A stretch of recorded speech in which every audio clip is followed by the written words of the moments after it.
Noong Mayo, itinampok ng GMA Kapuso Foundation ang kwento ng isang ina na pinalala ng nanlalabong paningin ang pangungulila niya sa kanyang pamilya. Ngayong Sight-Saving Month, nabigyang linaw ang kanyang nanlalabong mundo dahil sa tulong ng ating mga partner at donor. Kasabay ng paglabo ng paningin ni Liberty noong 2016, ang paglabo rin umano ng relasyon nila ng asawa.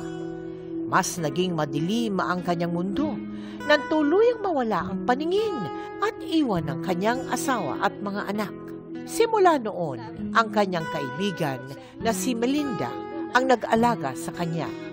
Dahil sa mahal ng gamutan, humingi sila ng tulong sa GMA Kapuso Foundation nitong Abril. Ipinasuri at pinaoperahan natin si Liberty sa Asian Eye Institute at sumailalim sa pangalawang operasyon sa Ophthalmological Foundation of the Philippines. Kay Liberty, cataract surgery plus yung tinatawag natin na retina surgery.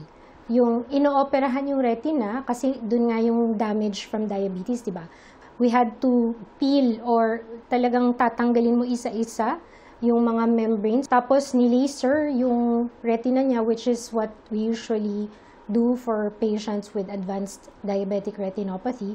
May payo rin si Doc para mapanatiling ang malinaw na paningin. Mas magandang comprehensive exam na ma-check from the front to the back yung mata mo. Ngayon, nakakaaninag na si Liberty ng kulay at nakakabilang na rin. Tuloy-tuloy pa rin ang kanyang gamutan at siya'y nagpapagaling pa para sa susunod na operasyon sa kanyang kaliwang mata. Medyo nakakakita na po ako, nakakaaninag, pero malabo pa rin. Pero ang good news po doon sa sinabi ng doktor na nag-opera sa mata ko, malaki naman daw po yung improvements. Ay po itong bag ko. Anong kulay yan? Kulay blue. Tapos yung mga kamay ko, naaninag ko siya.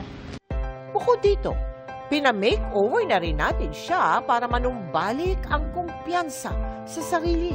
Sinama rin natin si Melinda. Gustuhan ko po siya. Masayang-masaya po ako. Salamat po.